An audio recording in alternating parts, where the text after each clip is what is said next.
Nonstop national bulletin સાથે હું છું દેવાંગ. જોઈએ સમાચાર નોનસ્ટોપ અંદાજમાં. રાષ્ટ્રીય તપાસ એજન્સીએ ટેરર ફંડિંગ મુદ્દે પોતાની ચાર્જશીટમાં મોટો ખુલાસો કર્યો છે. એનઆઈએ જણાવ્યું છે કે અંડરવર્લ્ડ ડોન દાઉદ ઇબ્રાહિમ અને તેના સહયોગી છોટા શકીલ ફરી એકવાર ભારત પર આતંકી હુમલો કરવાના ફિરાકમાં લાગેલા છે. એનઆઈએ મુજબ દાઉદે તેના માટે હવાલા મારફત પાકિસ્તાનથી દુબઈના માર્ગે સુરત અને પછી મુંબઈમાં 25 લાખ રૂપિયા મોકલ્યા હતા. આ રૂપિયા આરિફ શેખ અને શબ્બીર શેખને મોકલવામાં આવ્યા છે. આ પ્રકારે બંને ગત 4 વર્ષમાં હવાલા મારફત 12 થી 13 કરોડ રૂપિયા મોકલ્યા છે. સાક્ષી સુરતનો એક હવાલા ઓપરેટર છે, જેની ઓળખ સુરક્ષા કારણોસર ગુપ્ત રાખવામાં આવી છે.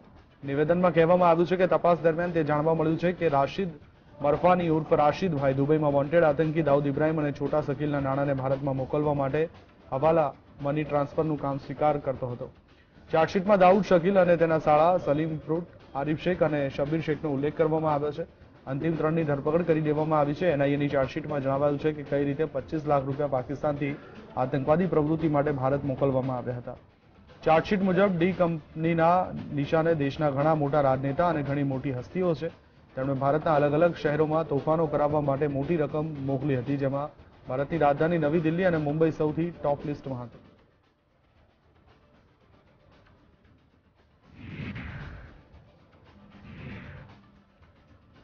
રાજસ્થાનના જોધપુર એરબેઝ ભારત અને ફ્રાન્સની એરફોર્સના સંયુક્ત યુદ્ધ અભ્યાસ ગરુડ 7નું સાક્ષી બન્યું. છેલ્લા એક સપ્તાહથી ચાલી રહેલ યુદ્ધ અભ્યાસ દરમિયાન મંગળવારે બંને દેશોના વાયુસેના પ્રમુખે યુદ્ધ વિમાન ઉડાવીને વાયુશક્તિનો પરિચય આપ્યો. જોધપુર એરબેઝે 5 રાફેલ, 5 સુખોઈ અને 3 તેજસ ફાઇટર જેટે ઉડાન ભરી. આ દરમિયાન આશરે 1 કલાક સુધી આકાશમાં રિફિલિંગની પ્રેક્ટિસ પણ કરવામાં આવી. આ યુદ્ધ અભ્યાસમાં ભારતીય વાયુસેના પ્રમુખ એર ચીફ માર્શલ વિવેકરામ ચૌધરીએ રાફેલ અને ફ્રાન્સની એરફોર્સના ચીફ જનરલ સ્ટીફને સુખોઈમાં ઉડાન ભરી હતી.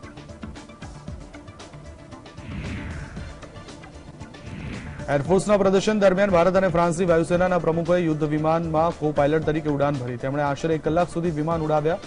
આ પહેલા બંને દેશોની એરફોર્સની વચ્ચે ગરુડ શ્રેણીના 6 યુદ્ધ અભ્યાસ થઈ ચૂક્યા છે, જેમાંથી ભારતમાં 3 અને ફ્રાન્સમાં 3 યુદ્ધ અભ્યાસ યોજાયા હતા. વર્ષ 2014માં જોધપુરમાં પણ યુદ્ધ અભ્યાસ થયો હતો, જે બાદ ભારતે રાફેલ યુદ્ધ વિમાન ખરીદવા માટે ચર્ચા શરૂ કરી હતી. આજે રાફેલ ભારતીય વાયુસેનાનો હિસ્સો બની ચૂક્યો છે. યુદ્ધ અભ્યાસ માટે ફ્રાન્સની વાયુસેનાની 220 જવાનોની ટુકડી ભારતમાં આવી છે. આ યુદ્ધ અભ્યાસ 12 નવેમ્બર સુધી ચાલશે. જોધપુરના આકાશમાં ભારત અને ફ્રાન્સના ફાઇટર્સ જેટની વચ્ચે શાનદાર મુકાબલો જોવા મળ્યો છે. There is no doubt that in any future conflict anywhere in the globe, air power will play a very vital and critical role in deciding the outcomes of the conflict. So such exercises gives us an opportunity to hone our skills and to experience for ourselves what air power can do to make a big difference. ભારતે બંગાળની ખાડીમાં પોતાના અગ્નિ મિસાઇલનું પરીક્ષણ મોકૂફ રાખ્યું છે. માનવામાં આવે છે કે ચીનના જાસૂસી જહાજ યુઆંગ-વાન 6 દ્વારા મિસાઇલ પરીક્ષણની વિગતો એકત્ર કરવાનો ખતરો હોવાનું ધ્યાને આવતા ભારતે આ પરીક્ષણને મોકૂફ રાખ્યું છે. ચીનની સેનાએ પોતાના મિસાઇલ અને સેટેલાઇટની ટ્રેકિંગ કરતા આ જહાજને ઇન્ડોનેશિયા પાસેથી હિન્દ મહાસાગરમાં મોકલ્યું છે. આ અગાઉ ભારતે કહ્યું હતું કે તે તેના વિશિષ્ટ આર્થિક ક્ષેત્રમાં ચીનના જાસૂસી જહાજને ઘૂસવા દેશે નહીં. દક્ષિણ ચીન સાગરમાં પોતાની દાદાગીરી દેખાડી રહેલું ચીન હવે હિન્દ મહાસાગર પર નજર ટેકવીને બેઠું છે. અગાઉ ભારતે નોટમ અથવા નોટિસ જારી કરી હતી અને બંગાળની ખાડીમાં 10 નવેમ્બર અને 11 નવેમ્બર માટે નો ફ્લાય ઝોનની જાહેરાત કરી હતી. ઉલ્લેખનીય છે કે ભારતે તાજેતરમાં જ બેલિસ્ટિક મિસાઇલ ડિફેન્સ સિસ્ટમનું પરીક્ષણ કર્યું હતું. અહેવાલો મુજબ ભારતની સ્ટ્રેટેજિક ફોર્સિસ કમાન્ડ અગ્નિ મિસાઇલનું યુઝર ટ્રાયલ કરવાની તૈયારીમાં હતી. ચીનના યુઆન-વાંગ 6 જાસૂસી જહાજ 22,000 ટનનું છે. આ જહાજમાં વિશાળ એન્ટેના તેમજ અત્યાધુનિક સર્વેલન્સ સાધનો અને સેન્સર ટેકનોલોજીથી સજ્જ છે, જે ઇલેક્ટ્રોનિક જાસૂસી સેટેલાઇટનું લોન્ચિંગની દેખરેખ અને લાંબા અંતરની મિસાઇલોના ભ્રમણ કક્ષાના માર્ગને ટ્રેક કરવા માટે અસરકારક છે. અગાઉ ભારતીય નૌસેનાએ જણાવ્યું હતું કે ભારત ચીનના જહાજ પર ગંભીરતાથી નજર રાખી રહ્યું છે. ચીનનું આ જહાજ 400 ક્રૂ મેમ્બર સાથે પીએલએના સ્ટ્રેટેજિક સપોર્ટ ફોર્સનો એક હિસ્સો છે. યુઆન-વાંગ 6 જાસૂસી જહાજ સુંડા સ્ટ્રેટ દ્વારા હિન્દ મહાસાગરમાં ઘૂસ્યું છે.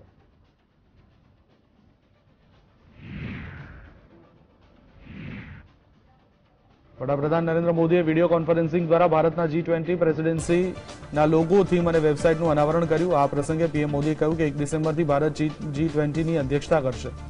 ભારત માટે આ એક ઐતિહાસિક અવસર છે. આ G20 લોગો માત્ર એક પ્રતીક નથી, તે એક સંદેશ છે, તે એક લાગણી છે જે આપણી નસોમાં છે. આ એક ઠરાવ છે જે આપણા વિચારોમાં સમાવિષ્ટ છે. અમે આ લોગો અને થીમ દ્વારા એક સંદેશ આપ્યો છે. ઇન્ક્લુઝિવ સોચ, ये लोकल लाइफस्टाइल, ये ग्लोबल थॉट्स आज वर्ल्ड इन्हीं आइडियाज में अपनी सभी चुनौतियों के समाधान देख रहा है और G20 इसके लिए एक बड़े अवसर के रूप में काम आ सकता है।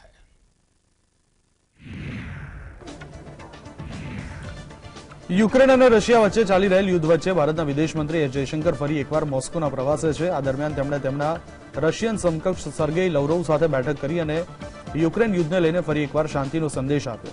જયશંકરે કહ્યું કે ભારત નિશ્ચિતપણે માને છે કે વાતચીતમાં વાપસી થવી જોઈએ। આંતરરાષ્ટ્રીય મુદ્દાઓની વાત કરીએ તો છેલ્લા કેટલાક વર્ષો કોરોના મહામારીમાં વિતાવ્યા છે। વિશ્વભરના દેશોએ નાણાકીય દબાણ અને વ્યવસાયિક મુશ્કેલીઓનો સામનો કરવો પડ્યો છે। આ બધાની અસર વૈશ્વિક અર્થવ્યવસ્થા પર પડી છે। હવે આ પછી અમે વિશ્વ પર યુક્રેન યુદ્ધની અસર પણ જોઈ રહ્યા છે। જયશંકરે કહ્યું કે યુક્રેનમાં ચાલી રહેલા યુદ્ધ વચ્ચે પણ ભારતે રશિયા પાસેથી ક્રૂડ ખરીદવાનું ચાલુ રાખ્યું છે।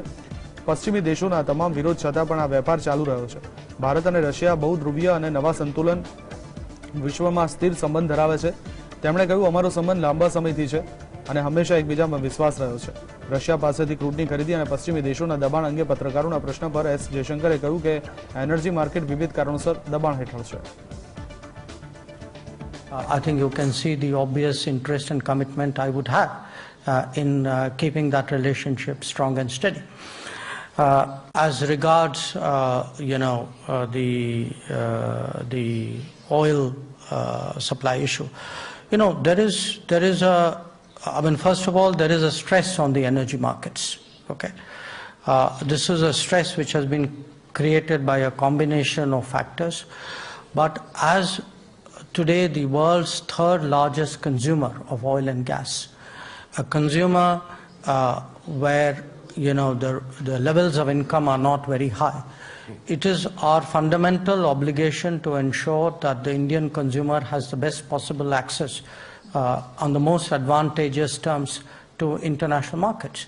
And in that respect, quite honestly, we have seen that the India-Russia relationship has worked to advantage.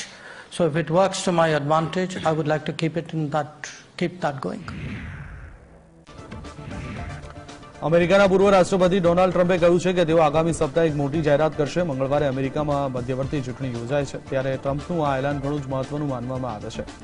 મનાઈ રહ્યું છે કે ડોનાલ્ડ ટ્રમ્પ ફરી 2024ની અમેરિકાની રાષ્ટ્રપતિની ચૂંટણી રેસમાં ઉતરવાનું એલાન કરી શકે છે। ડોનાલ્ડ ટ્રમ્પે 2020માં થયેલી ચૂંટણીમાં પોતાની હારને હજુ પણ સ્વીકારી નથી। ટ્રમ્પે કહ્યું હતું કે હું મહત્વપૂર્ણ એલાન કરવાનો છું। 15 નવેમ્બરે મંગળવારે ફ્લોરિડાના પામ બીચમાં એક મોટું એલાન કરીશ। અમેરિકાના મિડ ટર્મ ઇલેક્શનને ઘણા જ મહત્વપૂર્ણ માનવામાં આવી રહ્યા છે। આ ચૂંટણી જ નક્કી કરશે કે અમેરિકન કોંગ્રેસમાં કયા પક્ષનું વર્ચસ્વ હશે।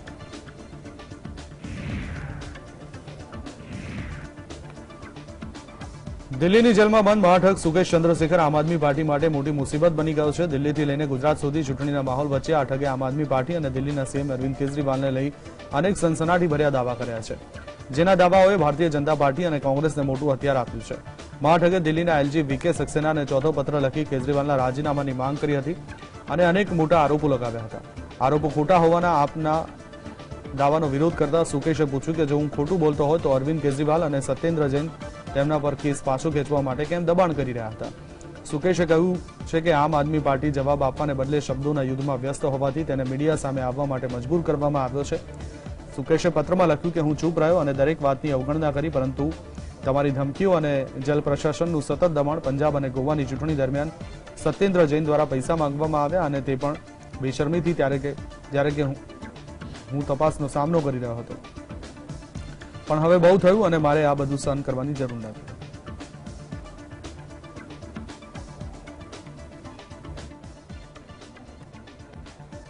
आम आदमी पार्टी दिल्ली में तो बड़े बड़े घोटाले कर ही रही है और जेल के अंदर भी घोटाले कर रही है। ये पहली पार्टी है जो कैदी से भी वसूल लेती है, तो ये गजब की पार्टी है। यही है कट्टर ईमानदार जो अपने आप को कहते हैं, इनकी ईमानदारी की कट्टरता यही है। जो भारत तेरे टुकड़े करने वाले के साथ भी खड़ी है, देश की सेना से गोलियों का हिसाब मांगती, आतंकवादियों की लाशों का हिसाब मांगती, सर्जिकल स्ट्राइक का हिसाब मांगती और बार बार भारत के इंस्टीट्यूशंस को अपमानित करती है। अब उसका एक नया चेहरा कि वो जेल में बैठे जिन पर संगीन आरोप हैं, उनसे भी रंगदारी इकट्ठे करते हैं। આમ આદમી પાર્ટીના રાષ્ટ્રીય સંયોજક અરવિંદ કેજરીવાલે ટ્વીટ કરી ભાજપ ઉપર નિશાન તાક્યું છે। દિલ્હીના મુખ્યમંત્રીએ આરોપ લગાવ્યો કે ભાજપ તેમને ફસાવવા માટે ષડયંત્ર રચી રહ્યું છે। કેજરીવાલે ટ્વીટ કરી લખ્યું છે કે પંજાબના પીએમ બોલ્યા હતા કે કેજરીવાલ આતંકવાદી છે। ગૃહ મંત્રાલયે તપાસ શરૂ કરી દીધી। શું થયું તેનું? હવે ગુજરાત અને દિલ્હીમાં એમસીડી ચૂંટણી યોજાવાના પહેલા કહી રહ્યા છે કે કેજરીવાલ ભ્રષ્ટ છે। અરે કેજરીવાલ આતંકવાદી કે ભ્રષ્ટ હોય તો ધરપકડ કરો ને। કેજરીવાલ ન તો આતંકવાદી છે ન તો ભ્રષ્ટ છે। કેજરીવાલ જનતાના લાડલા છે, જેનાથી ભાજપને તકલીફ થઈ રહી છે।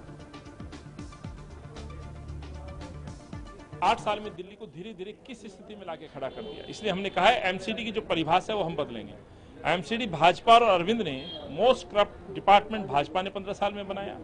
दिल्ली की आबो हवा जो प्रदूषण फैला है, केवल आबो हवा नहीं, जल प्रदूषण हो, ध्वनि प्रदूषण हो, आपसी भाईचारा सौहार्द, वो भी एक प्रदूषित आपने कर दिया इस शहर को। तो चुनाव इस बार का होगा मेरी चमकती दिल्ली, शीलाजी की दिल्ली, कांग्रेस की दिल्ली, प्रदूषण वर्सेस मेरी चमकती दिल्ली का नारा हमने इसलिए दिया है कि हम दिल्ली को बनाएंगे, और हमने बनाया था।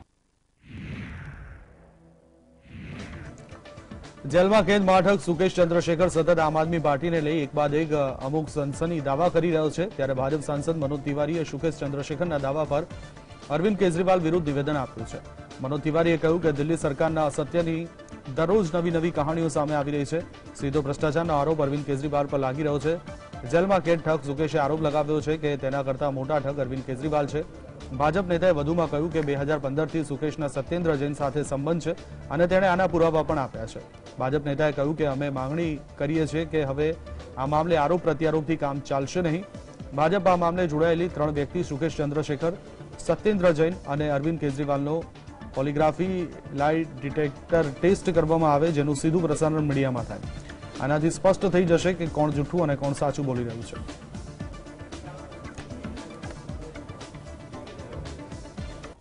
क्या आगे चुनाव लड़ने के लिए ही आपने ऐसे सुकेश चंद्रशेखर नाम के ठग से 500 करोड़ रुपए जुटाए हैं, 50 करोड़ रुपए लिए हैं?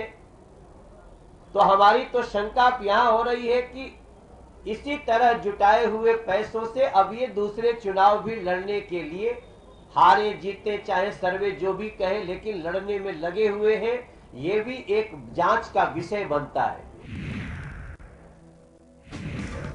કોંગ્રેસ નેતા રાહુલ ગાંધીની ભારત જોડો યાત્રા મહારાષ્ટ્રમાં પહોંચી છે। રાહુલ ગાંધી મંગળવારે મહારાષ્ટ્રમાં યાત્રા શરૂ કરતા પહેલા ગુરુદ્વારા પહોંચ્યા હતા। ગુરુ નાનક જયંતિ નિમિત્તે તેઓ નાંદેડ જિલ્લાના ગુરુદ્વારા યાદગાર બાબા જોરાવરસિંહ ફતેહસિંહજી પહોંચ્યા હતા અને પ્રાર્થના કરી હતી। આ દરમિયાન રાહુલ ગાંધીએ કેસરી પાઘડી પણ પહેરી હતી। કોંગ્રેસ પાર્ટી તરફથી ટ્વીટ કરવામાં આવ્યું કે ગુરુદ્વારામાં રાહુલ ગાંધીએ સૌહાર્દ અને સમાનતા માટે પ્રાર્થના કરી હતી। પાર્ટી તરફથી આપવામાં આવેલી માહિતી મુજબ મંગળવારના રોજ ગુરુદ્વારાથી ભારત જોડો યાત્રા શરૂ થઈ હતી।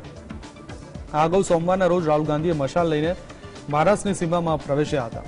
તેમણે કહ્યું હતું કે મહારાષ્ટ્રમાં આગામી 15 દિવસના રોકાણ દરમિયાન તેઓ રાજ્યના લોકોને મળશે અને તેમની પીડા સાંભળશે। તેમણે કહ્યું હતું કે કોઈ પણ તાકાત તેમની 61 દિવસ જૂની યાત્રાને રોકી શકશે નહીં।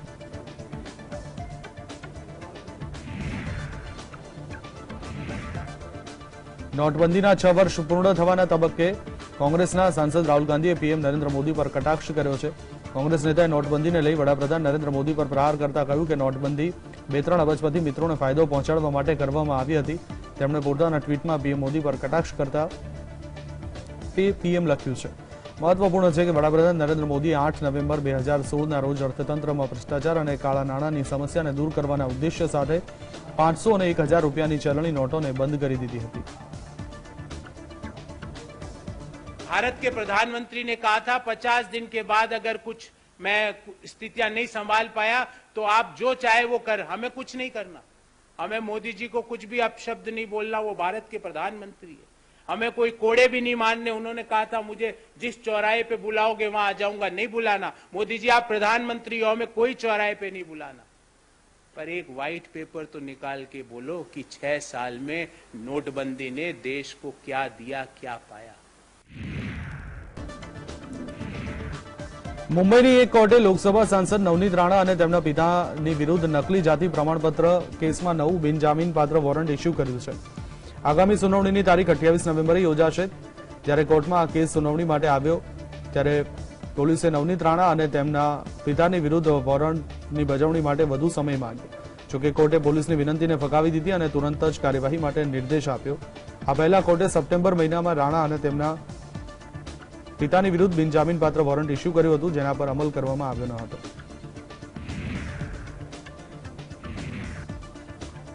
ભારતીય જનતા પાર્ટીના વરિષ્ઠ નેતા લાલકૃષ્ણ અડવાણીએ મંગળવારે 95 વર્ષના થયા છે. આ પ્રસંગે વડાપ્રધાન નરેન્દ્ર મોદી અને સંરક્ષણ પ્રધાન રાજનાથસિંહે તેમના ઘરે જઈ તેમને શુભેચ્છા પાઠવી હતી. આ ઉપરાંત ગૃહમંત્રી અમિત શાહ સહિત પક્ષના તમામ નેતાઓએ વરિષ્ઠ નેતાને જન્મદિવસની શુભેચ્છા પાઠવી છે. કેન્દ્રીય મંત્રી નીતિન ગડકરી અડવાણીને પ્રેરણા સ્ત્રોત ગણાવ્યા છે. કેન્દ્રીય મંત્રી રાજનાથસિંહે કહ્યું કે અડવાણીએ દેશ, સમાજ અને પાર્ટી માટે મહત્વપૂર્ણ યોગદાન આપ્યું છે.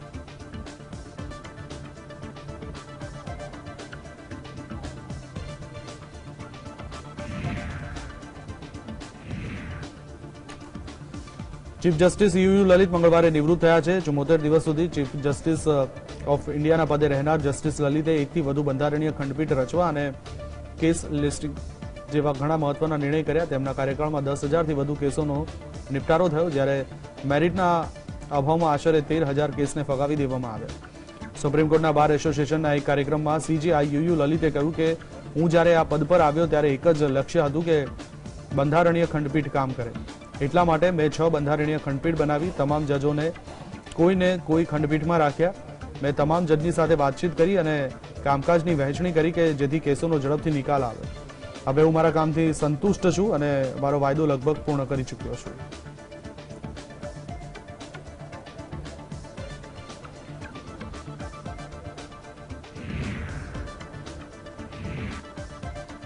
આંધ્રપ્રદેશ સરકારે એમબીબીએસના વિદ્યાર્થીઓની ફીમાં નિર્ધારિત ફી કરતા 7 ગણો વધારો કરવાનો નિર્ણય કર્યો હતો, જેના પર રોક લગાવી સુપ્રીમ કોર્ટે આ મુદ્દે ફટકાર લગાવી છે. સુપ્રીમ કોર્ટે કહ્યું કે શિક્ષણ નફાની કમાણીનો વ્યવસાય નથી, ટ્યુશન ફી હંમેશા સસ્તી રહેશે. આંધ્રપ્રદેશ સરકારે મેડિકલ વિદ્યાર્થીઓની ફી 24 લાખ પ્રતિ વર્ષ વધારવાનો નિર્ણય લીધો હતો. સુપ્રીમ કોર્ટે આંધ્ર સરકારના આ નિર્ણયને બિલકુલ અયોગ્ય ઠેરવ્યો છે. ન્યાયમૂર્તિ એમઆર શાહ અને ન્યાયમૂર્તિ સુધાંશુ ધુલિયાની ખંડપીઠે આંધ્રપ્રદેશ હાઈકોર્ટના આદેશને યથાવત રાખતા ટિપ્પણી કરી હતી. સુપ્રીમે કહ્યું કે અમારો મત છે કે હાઈકોર્ટે 6 સપ્ટેમ્બર 2017ના સરકારી આદેશને રદ કરી કોઈ ભૂલ કરી નથી. સુપ્રીમે કહ્યું કે ફીને વધારીને 24 લાખ રૂપિયા વાર્ષિક કરવી, એટલે કે પહેલાથી નક્કી થયેલ ફીમાં 7 ગણો વધારો કરવો તે બિલકુલ યોગ્ય નથી. શિક્ષણનો હેતુ લાભ કમાવાનો ધંધો નથી.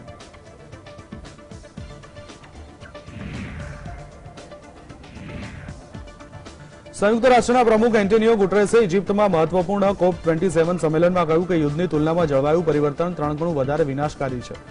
લોકો જળવાયુ આફતોથી વધુ વિસ્થાપિત થાય છે કારણ કે વૈશ્વિક સંસ્થાએ દુનિયા માટે શરૂઆતી ચેતવણી આપી હતી. અડધી માનવતા ખતરામાં છે. તેમણે કહ્યું કે આ ધરતીને બચાવવાનો સમય આવી ગયો છે. જો આપણે અત્યારે પણ નહીં ચેતીએ તો આગામી પેઢીને નરકની આગમાં ધકેલવા માટે તૈયાર રહો. રિપોર્ટ પ્રમાણે દુનિયાને ગ્રીન હાઉસ ગેસના ઉત્સર્જનથી તબાહી તરફ લઈ જનાર દેશોમાં ચીન સૌથી ઉપર છે. ચીન 15 ગીગાટન ગ્રીન હાઉસ ગેસનું ઉત્સર્જન સાથે એકલું ભારત, અમેરિકા અને યુરોપિયન યુનિયનના 27 દેશો કરતાં વધુ ઉત્સર્જન કરે છે. અમેરિકા બીજા અને ભારત ત્રીજા નંબરે છે. COP27 સંમેલનમાં ભારત તરફથી કેન્દ્રીય પર્યાવરણ મંત્રી ભૂપેન્દ્ર યાદવ સામેલ થયા છે. We are in the fight of our lives and we are losing. Greenhouse gas emissions keep growing. Global temperatures keep rising. And our planet is fast approaching tipping points that will make climate chaos irreversible. We are on a highway to climate hell with our foot still on the accelerator. The war in Ukraine, other conflicts have caused so much bloodshed and violence and had dramatic impacts all over the world. But we cannot accept that our attention is not focused on climate change. દિલ્હીમાં દર વર્ષની જેમ આ વર્ષે પણ પ્રદૂષણ તેની ચરમસીમા પર પહોંચી ગયું છે, જેને પગલે લોકોને શ્વાસ લેવામાં પણ ભારે મુશ્કેલીનો સામનો કરવો પડી શકે છે. તમામ દાવાઓ અને વચનો વચ્ચે પણ એર ક્વોલિટી ઇન્ડેક્સ 300થી નીચે નથી આવી રહ્યો. પરાળ સળગાવવા અને પ્રદૂષણના અન્ય પરિબળોને કારણે દિલ્હીમાં હજુ પણ હેલ્થ ઇમરજન્સી જેવી સ્થિતિ છે. હાલ દિલ્હીનો એર ક્વોલિટી ઇન્ડેક્સ 321 પર પહોંચી ચૂક્યો છે, જેથી દિલ્હી ગેસ ચેમ્બરમાં ફેરવાઈ ગયું છે. અને લોકોને ઘરોમાંથી બહાર નીકળવામાં પણ જીવનું જોખમ હોય તેવી સ્થિતિનું નિર્માણ થયું છે. जहाँ तक मैं जानती हूँ कि कंस्ट्रक्शन पे भी गवर्नमेंट ने रोक लगाई है, बट जहाँ मैं रहती हूँ वहाँ पे भी कंस्ट्रक्शन चल रहा है. तो एक तो वो कारण मेरे घर के पास है जो कि बहुत ज्यादा है, उसमें आप कणों को महसूस कर सकते हैं अपने चेहरे पे. और दूसरा ट्रैफिक है और पराली जलाना तो मेरे ख्याल से जो पड़ोसी हमारे राज्यों में चल रहा है, चाहे वो पंजाब हो चाहे हरियाणा हो, हमारे आसपास के राज्यों में जो पराली ये जलाई जा रही है ये सबसे ज्यादा है, हवा के साथ आती है. और आप देखिए दिल्ली में रहना मुश्किल हो जाएगा अगर इसी तरीके से चलता रहा. तो इसका कुछ ना कुछ तो करना पड़ेगा. सरकारों को सोचना ही पड़ेगा कि इंसान को अगर एक खुली सांस ना मिले तो जीवन तो बेकार है. अपने सांस को क्लियर करते हो, जब आप स्पिट करते हो तो एक ब्लैक स्प्यूटम करके निकलता है वो, जबकि नॉर्मली आप करते तो व्हाइट. आपको पता लगता है कि रोड में ये हालत है, अभी लंग्स के अंदर क्या हालत होगी. तो बल्कि साइकिलिस्ट कम्युनिटी में तो हमारा आजकल ये बोल रहे हैं कि आप या तो मास्क लगा के जाएं या साइकिलिंग ना करें या रनिंग ना करें. अगर आप देखेंगे इस बार एयरटेल मैराथन भी जो अभी तो वेदांता मैराथन हुई थी वो भी थोड़ी सी प्रीपोन हुई है इसी की वजह से कि सांस लेने में तकलीफ ना हो और अंदर जो हमारे लंग्स को, जो हम जिसके वजह से चले थे कि हमारे लंग्स क्लियर हो, सांस अच्छी आए, हम हेल्दी हो, वो बल्कि अभी उसका उल्टा असर पड़ रहा है. तो it is a huge menace.